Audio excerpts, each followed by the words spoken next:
তাৰিখে ৰাতি 9টামান বজাত মোৰ ঘৰৰ পাছফালেদি 10-12জনৰ দুষ্কৃতিকাৰী দুৱাৰ ভাঙি কিনি সোমাই মোৰ ঘৰৰ মানে সোণৰ অলংকাৰ, মোৰ ৱাইফৰ বিবাহ বস্তু, মোৰ ল'ৰাৰ অন্নপ্ৰাশনৰ, মোৰ মাদাৰ ইন ল'ৰ গ'ল্ডছ আৰু ফাদাৰ ইন ল'ৰ কেছ টকা আছিলে 160, মোৰ দোকানৰ 20,000 গোটেইখিনি লৈ গৈছে।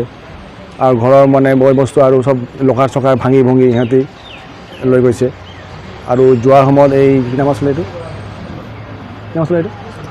সন্তোষ লামা মানে থিতাই দিছে যে 30 তাৰিখে আকৌ আহিম, আকৌ লাগিব নহ'লে তোমাৰ ল'ৰাক এটা মই কাটি দিম আৰু এটাক মই লৈ যাম, এইবিলাক কৈছে।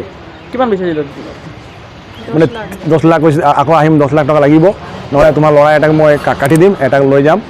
আৰু মই প্ৰশাসনক এইটো অনুৰোধ কৰিছোঁ, এই সঞ্জীৱ লামাক কোনোপধ্যে আইনৰ হাতৰ পৰা সুৰক্ষাৰ পৰা হাৰি যাব নোৱাৰে।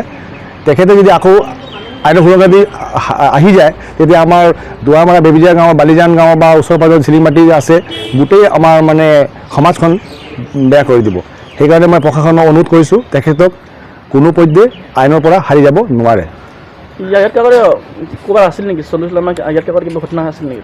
আগত তেখেতে হ'ব, আমাৰ অচি ছাৰে গম পাব। আগততো মই শুনিছোঁ কিবা কিবি তাৰ ৰেকৰ্ড বেয়া আছে, সেইটো কাৰণে থানাত কেতিয়া জনাইছিলে? থানাত মই 20 তাৰিখ ৰাতি জনাইছিলোঁ, ছাৰে গৈছিলে, ছেকেণ্ড অচি ছাৰ গৈছিলে। আৰু যোৱাকালিও আমাৰ অচি ছাৰ আৰু আমাৰ মাৰ্গাৰেটাৰ ছাৰো গৈছিলে। তেখেতে সহযোগ কৰিছে, যথেষ্ট সহযোগ কৰিছে, তেখেতক মই ধন্যবাদ জ্ঞাপন কৰিছোঁ। আৰু কেইজনমান আছে, সিহঁতক কৰায়ত্ব কৰিবলৈ মই প্ৰশাসনক অনুৰোধ জনাইছোঁ। 10-12জনীমান আছিলে, 4জন নাই, আৰু আছে। কাৰণ মোৰ অনুমান আছে 10জনতকৈ কম নহ'ব। সিহঁতি সঁচা কথা কোৱা নাই, সিহঁতক প্ৰশাসনে মানুহ আকৌ কৰিব লাগিব। মই আপোনালোকৰ যোগেদি এই অনুৰোধ কৰিছোঁ।